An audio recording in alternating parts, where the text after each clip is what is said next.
Hello to all my friends out there. Hi, you guys. I hope everyone is doing okay. Today, I will try to work a little. If you're new to my channel, what I do is I buy things at thrift stores and I resell them on eBay. I might be able to sell on the swap meet eventually, but the swap meet costs $30 a week or $60 a week if you go 2 days a week. Whereas I do the eBay auction, I get 200 listings and it doesn't cost me anything. I have to pay 15% though and taxes. Okay, so I will try to work a little. We're locked down now. The essential workers can work and I can work a little. When this first started, I didn't. But if I carefully pop into one thrift store, I can work. So I want to encourage you guys to try to get some self-employment work so that you can work no matter what. Okay, this video is...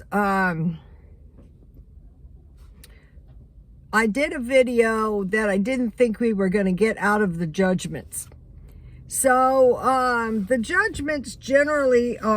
judgments from God generally are war, famine, disease, and pestilence. There's probably some other bad ones too.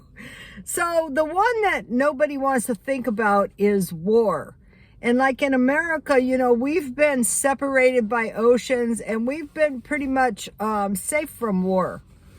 And so a lot of people might be thinking, well, I just don't want to think about war. I think we're pretty much safe. I don't want to think about it either. But as of late, I'm thinking it's a pretty good idea to prepare. It's not always going to save you, though. If a bomb is dropped, a nuclear weapon, it's not possible to survive, but a little preparation might help. One of the things I heard, and I can kind of see this, one of the most dangerous things is running out of your house if your house is relatively safe. So I don't know about that one, but the ones I came up with are water, non-perishable food. That's why I went to all canned food pretty much and vacuum packed packages. You need a flashlight. Most likely the utilities will go out. A battery powered radio. I don't have one of those. I'm going to be getting one. First aid.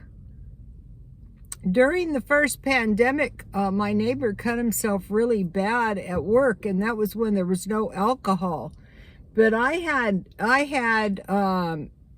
stockpiled some heavy-duty alcohol, and I gave it to him, and then, I haven't been able to find any since. Gas. I'm going to be keeping my tank full of gas. My ex-husband had these really good gas cans, like huge ones. And I want to look into that and cash small bills. One of the channels I was watching said when things happen, they don't want to make change or they don't have any change. So small bills. So just like to brainstorm and go, okay, how could these wars happen? How could a war happen here? Okay, I was watching this Jewish rabbi. I posted one of his videos on my Twitter, so you guys can watch some of his videos if you want. And he said the war didn't just come on overnight. The people were thinking this would never happen. This can't happen. And so most likely some of them probably could have survived if they were prepared for, even like thinking it could happen. So one of the things is to evacuate out of a war zone.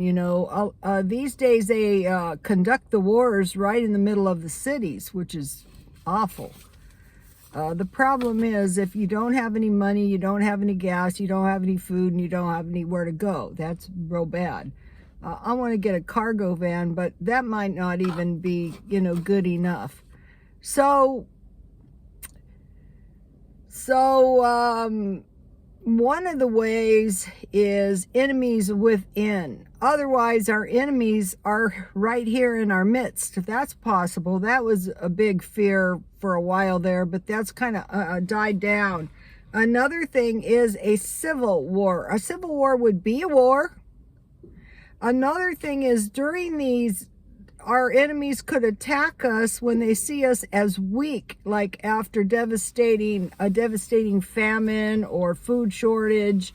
Also, they could be after our resources, our vast wealth. That's why California is so dangerous in a way. We're like our own rich little country, and we know it. So that makes us vulnerable for all kinds of attacks from within and from our coast. A coastal region is not entirely safe. Another thing, you guys might not really be able to imagine this if you don't live along the borders. But if there was like a terrible famine and there was all kinds of fighting here between our population, then hordes of people the borders could be breached. And that could create all kinds of mischief and problems too. So then what is the great conflict according to the Christians? So they say in the end of days, there's going to be persecution. Israel is called the small Satan, and the U.S. is the large Satan. So they're the Jews, and the large Satan is the Christians, right?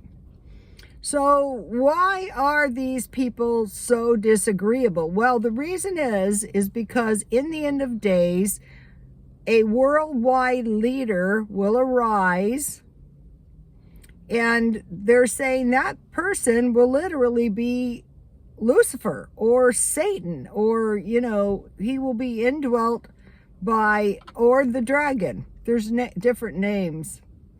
So the Christians and the Jews will not want to especially fall down and worship this person. And so one of the ways that the war could come to our country is if our leaders were bought out to this worldwide government idea. They say we want to be open, and loving to everyone. That would include Christians and Jews, you would think. But it's probably not going to play out that way. So, and we're supposed to, which the way I feel, if it's not your issue, like what the other guy does, if they do wrong things, the suffering will follow. And so, what could happen is, another thing is this policing, the population policing. They have this in China where the police, the population is the police, and the population will just actually turn the citizens in for, them doing things, So that is a problem as well. So anyway, what would happen is there would be this, there would be this infighting. And so we had polarized populations. We have extremely wealthy people and extremely poor people. We have extremely right people. We have extremely left people. Things like that is going to cause problems ultimately. So remember the United States? So having been through a few of the wars, the general population is pretty much powerless. We pretty much are dependent on the people who are our leaders. And so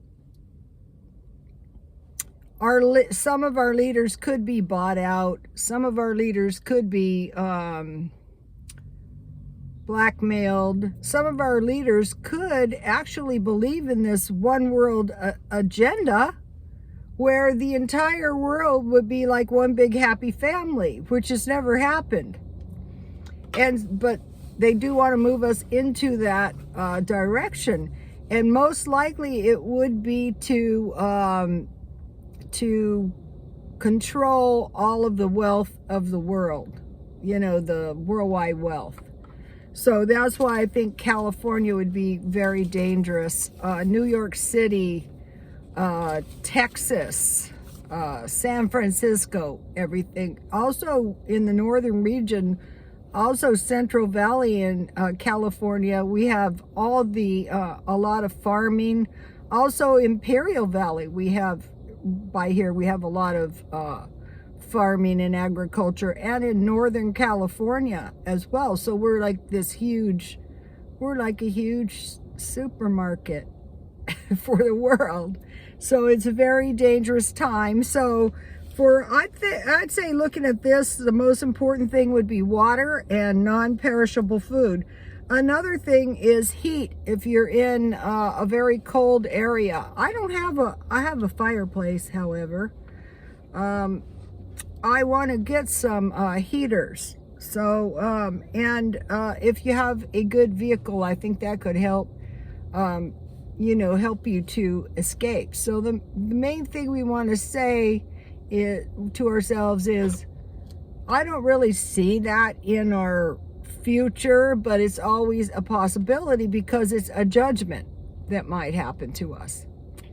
Okay, you guys, please like, comment, and subscribe, and God bless you all.